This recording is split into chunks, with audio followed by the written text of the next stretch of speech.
Communication, basics and importance. In this video, we will learn what communication is.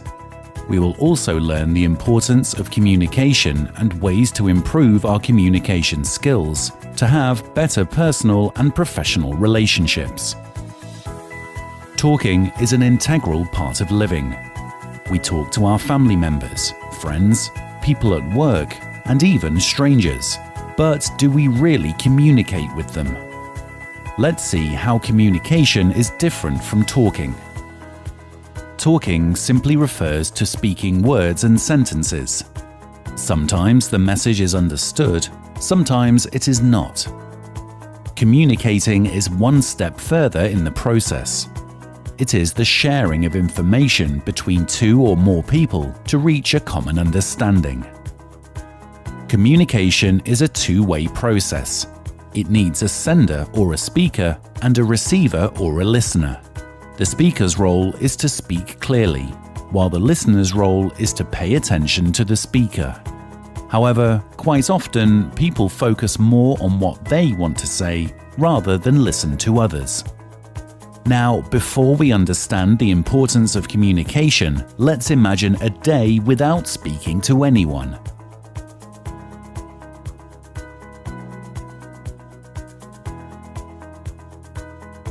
How would you find it? Difficult? Boring? Communication is the basis of all relationships. We communicate with others for many reasons. For example, when you can't find your clothes, you reach out to your mother or father. We also need to talk to others to share our joys and sorrows with them. At work, we talk to our co-workers to share ideas, exchange information, and seek help from them.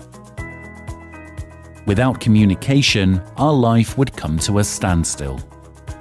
We communicate not just verbally, but also non-verbally through our body language and facial expressions. Another mode of communication is written, which includes letters, emails, notes, etc.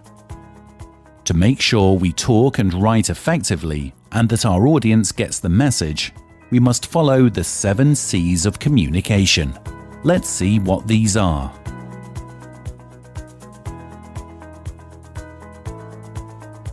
Be clear. When writing or speaking to someone, be clear about your message. Think what your purpose is in communicating with another person. If you're not sure, then your audience won't be either. Be concise. Keep your message short and to the point.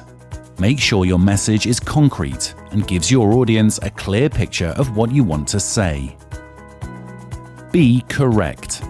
Correct communication is error-free and uses language that is understood by others. Be coherent. Coherent communication is logical. It means that all points are connected to the main topic and follow the correct order or sequence. Your message should be complete. After reading or listening to your message, others should know what is to be done. Finally, be courteous. Use respectful and polite language at all times. Now, let's look at a conversation to see how an unclear message can confuse others. Hello, doctor. My right leg has been paining since yesterday. All right, let me check. Well, you have got sciatica. I'll write down some analgesics for your inflammation and proceed from there based on your body's response. What? I don't understand. Is it serious? Will I be fine? Am I going to die? You'll be fine. Just take these medicines. All right. I don't know what he's saying. I think I should speak to some other doctor. I don't trust this doctor. Do you think this communication was effective? What made it fail? There are many barriers to communication, and these may occur at any stage in the communication process. They lead to misunderstanding and wasted time. The use of overcomplicated or unfamiliar language is a common barrier to communication. Here, the doctor used difficult medical terms that the patient did not understand. This left him confused, nervous, and unsure. Our emotions also affect our communication. How we interpret what we hear is affected by the thoughts that come to our mind when we are listening.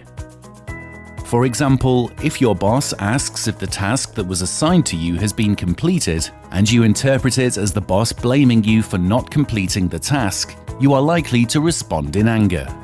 However, if you interpret the message as your boss just wanting to know the status, you are likely to feel less angry and defensive.